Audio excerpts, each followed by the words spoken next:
Assalamualaikum warahmatullahi wabarakatuh. Perkenalkan, nama saya Yolandari dengan NIM 23042098 dengan prodi Ilmu Administrasi Negara. Kali ini saya akan menjelaskan sebuah materi itu tentang perencanaan pembangunan dengan mata kuliah Sistem Administrasi Negara. Perencanaan pembangunan adalah proses pemikiran dan penentuan penggunaan sumber daya yang terbatas untuk mencapai tujuan tertentu. Tujuannya tidak lain adalah untuk meningkatkan kesejahteraan sosial dalam suatu wilayah atau daerah dalam jangka waktu tertentu. Perencanaan pembangunan di Indonesia memiliki dasar yaitu Undang-Undang Nomor 25 Tahun 2004 tentang Sistem Perencanaan Pembangunan Nasional. Sistem Perencanaan Pembangunan Nasional adalah satu kesatuan tata cara perencanaan pembangunan untuk menghasilkan rencana-rencana pembangunan dalam jangka panjang, jangka menengah, dan tahunan yang dilaksanakan oleh unsur penyelenggara negara dan masyarakat di tingkat pusat dan daerah. Lebih lanjut, yaitu tentang Undang-Undang Nomor 25 Tahun 2004 tadi mengatur proses perencanaan pembangunan dilaksanakan dengan menempuh 4 tahap, yakni yang pertama penyusunan rencana, kedua penetapan rencana, ketiga pengendalian pelaksanaan rencana, yang keempat evaluasi pelaksanaan rencana. Keempat tahapan diselenggarakan secara berkelanjutan sehingga secara keseluruhan membentuk satu siklus perencanaan yang utuh. Proses perencanaan pembangunan nasional menurut undang-undang tadi berjalan melalui 5 pendekatan yang dapat dipandang sebagai sebuah rancangan perencanaan. Yang pertama, pendekatan politik. Itu memandang bahwa pemilihan presiden, kepala daerah adalah proses penyusunan rencana karena rakyat pemilih menentukan pilihan berdasarkan program-program pembangunan yang ditawarkan masing-masing calon presiden atau kepala daerah. Yang kedua, perencanaan teknokratik dilaksanakan dengan menggunakan metode dan kerangka berpikir ilmiah oleh lembaga atau satuan kerja yang secara fungsional bertugas untuk itu. Perencanaan dengan pendekatan partisipasi dilaksanakan dengan melibatkan semua pihak yang berkepentingan stakeholder terhadap pembangunan. Keterlibatan mereka dimaksud untuk mendapatkan aspirasi dan menciptakan rasa memiliki. Dan atas bawah dan bawah atas dalam perencanaan dilaksanakan menurut jangka pemerintah.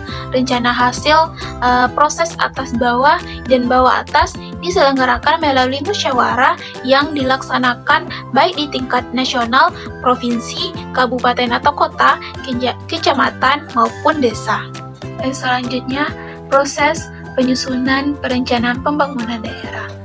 Menurut PP nomor 8 tahun 2008 secara umum terdiri dari 4 tahap, yaitu penyusunan rancangan awal, pelaksanaan musyawarah, pelaksanaan pembangunan atau musrenbang, perumusan akhir, dan penetapan rencana. Penyusunan RPJPD dilakukan melalui urutan. Yang pertama, penyusunan rancangan awal. Bapeda menyusun rancangan awal RPJPD dengan meminta masukan dari SKPD dan pemangku kepentingan. Kedua, pelaksanaan musrenbang dilaksanakan oleh Bapeda dengan mengikut sertakan pemangku kepentingan untuk membahas rancangan awal RPJPD. Pelaksanaan musrenbang ditetapkan oleh kepala daerah dan dilaksanakan dengan rangkaian kegiatan penyampaian, pembahasan, dan penyepakatan awal RPJPD. Ketiga, perumusan rancangan akhir dirumuskan berdasarkan hasil musrenbang dan paling lama 1 tahun sebelum berakhirnya RPJPD yang sedang berjalan. Rancangan akhir RPJPD disampaikan ke DPRD dalam bentuk rancangan peraturan daerah atau Raperda tentang RPJD paling lama 6 bulan sebelum berakhirnya RPJPD yang sedang berjalan. Dan yang terakhir yaitu penetapan. DPRD bersama kepala daerah membahas raperda tentang RPJPD.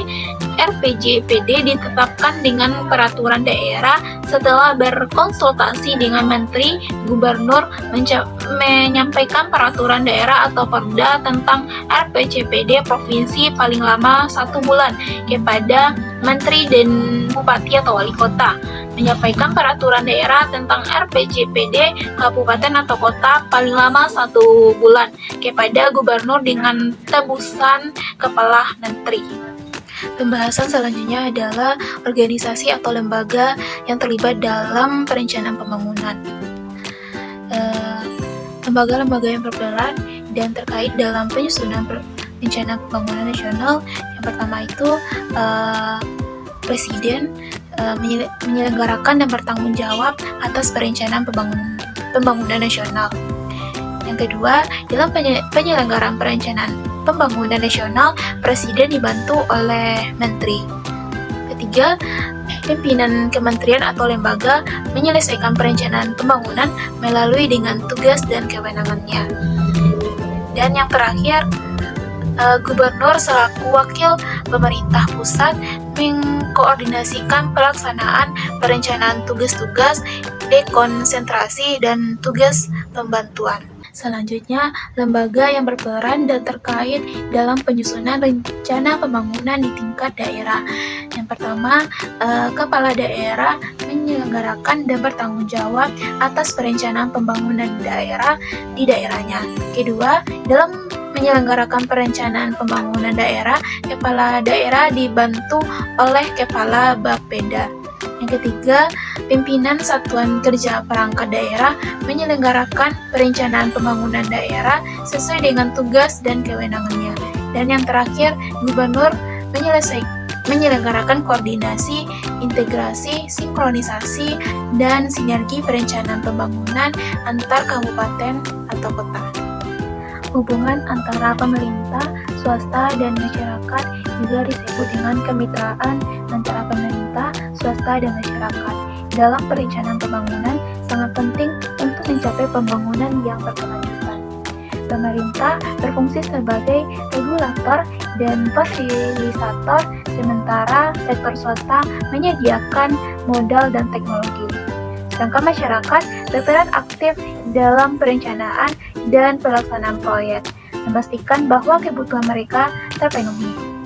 Model kemitraan ini seperti public private community partnership atau PPJP memungkinkan pembagian risiko dan sumber daya serta meningkatkan efisiensi dan kualitas layanan publik. Keterlibatan semua pihak menciptakan sinergi yang mendukung pertumbuhan ekonomi dan kesejahteraan masyarakat. Pembahasan yang terakhir adalah mainstreaming SDGs dalam pembangunan di Indonesia. SDGs itu Sustainable Development Goals. Dalam bahasa Indonesia dikenal dengan tujuan pembangunan berkelanjutan. Adalah serangkaian tujuan yang dibuat oleh Perserikatan Bangsa-Bangsa atau PBB sebagai panduan bagi seluruh negara anggota untuk mencapai pembangunan berkelanjutan. SDGs disepakati oleh 190 negara dan disahkan melalui sidang umum PBB pada 25 September 2015 di New York, Amerika Serikat. Agenda pembangunan global ini berlaku mulai dari tahun 2015 hingga 2030. SDGs sendiri berisi 17 goals nomor tujuan dan sasaran global untuk mengakhiri kemiskinan, menghapus kesenjangan, dan melindungi lingkungan. Kalian bisa lihat 17 SDGs.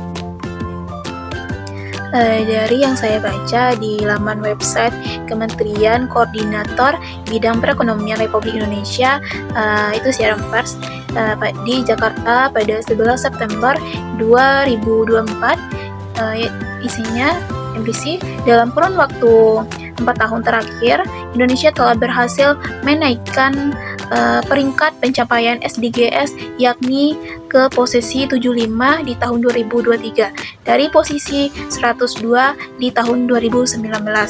Sebanyak 76% indikator SDGs di Indonesia telah tercapai, ungkap Menteri Koordinator Bidang Perekonomian Airlangga Hartarto saat menyampaikan keynote speak secara daring pada 8 tahun International Conference for Graduate School Universitas Airlangga. Baiklah, mungkin sekian yang dapat saya jelaskan tentang materi perencanaan pembangunan. Semoga bermanfaat bagi teman-teman yang menonton, dan jika ada salah dalam penyampaian materi, saya mohon maaf. Sekian dari saya. Assalamualaikum warahmatullahi wabarakatuh.